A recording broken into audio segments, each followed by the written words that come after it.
Bismillahirrahmanirrahim. Assalamualaikum warahmatullahi wabarakatuh. Alhamdulillahilladzi hadana lihadza wa ma kunna linahtadiya laula an hadanallah. Asyhadu an la ilaha illallah wahdahu la syarikalah wa asyhadu anna Muhammadan abduhu wa rasuluh. Allahumma salli wa sallim ala sayyidina wa maulana Muhammadin wa ala alihi wa sahbihi ajma'in.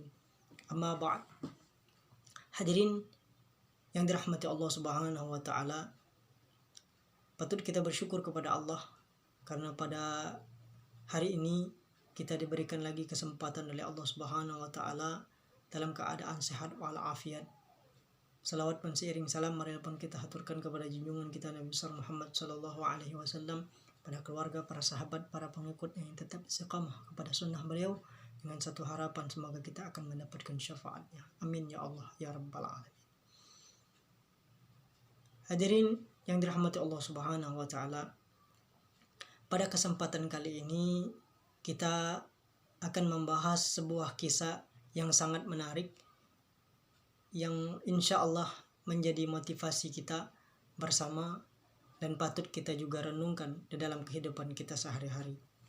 Kisah ini berkenaan dengan kisah seorang sahabat Nabi yang bernama Abdurrahman bin Auf. Sosok Abdurrahman bin Auf adalah profil seorang sahabat Nabi yang selalu gagal menjadi orang yang miskin. Banyak orang yang di dunia ini ingin sekali menjadi orang yang kaya, ingin menjadi orang yang sukses, yaitu tolak ukurnya adalah sebuah materi. Lain halnya dengan Abdurrahman bin Auf ini. Beliau selalu gagal menjadi orang yang miskin, bahkan ingin sekali menjadi orang yang miskin. Mungkin sekarang ini tiba-tiba kondisi ekonomi kita sedang turun. Dengan kisah ini mudah-mudahan kita menjadi terhibur dan kembali bersemangat mengingat kisah bisnis Abdurrahman bin Auf yang investasinya membeli kurma busuk. Hadirin yang dirahmati Allah Subhanahu wa taala. Suatu ketika Rasulullah Shallallahu alaihi wasallam sedang mengajar di sebuah majelis ilmu yang dihadiri oleh para sahabat. Dan tentunya berada di situ juga ada sahabat Nabi yang bernama Abdurrahman bin Auf. Kemudian Rasulullah berkata kepada Abdurrahman bin Auf radhiyallahu an, beliau mengatakan bahwa Abdurrahman bin Auf akan masuk surga terakhir karena terlalu kaya. Ini karena orang yang paling kaya akan dihisapnya paling lama, kata Rasulullah sallallahu alaihi wasallam. Maka mendengar ini Abdurrahman bin Auf pun berpikir keras, bagaimana agar bisa kembali menjadi miskin supaya dapat masuk surga lebih awal. Setelah perang Tabuk, kurma di kota Madinah yang ditinggalkan sahabat menjadi busuk, lalu harganya pun menjadi jatuh.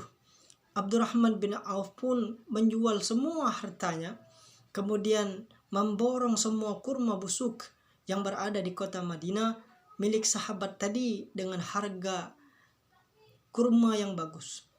Semua bersyukur kepada Allah. Semua sahabat bersyukur kepada Allah. Alhamdulillah, kurma yang dikhawatirkannya tidak laku, tiba-tiba laku keras. Diborong semua oleh Abdurrahman bin Auf. Kemudian para sahabat Nabi gembira. Abdurrahman bin Auf pun juga gembira.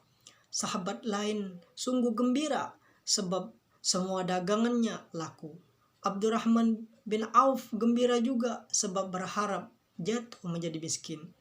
Namun, Masya Allah, rencana Allah Subhanahu wa ta'ala itu memang yang terbaik. Tiba-tiba datang utusan dari Yaman membawa berita. Raja Yaman mencari kurma busuk.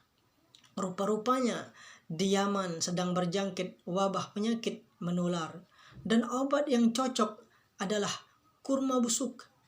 Utusan Raja Yaman berniat memborong semua kurma Abdurrahman bin Auf dengan harga 10 kali lipat dari harga kurma biasa.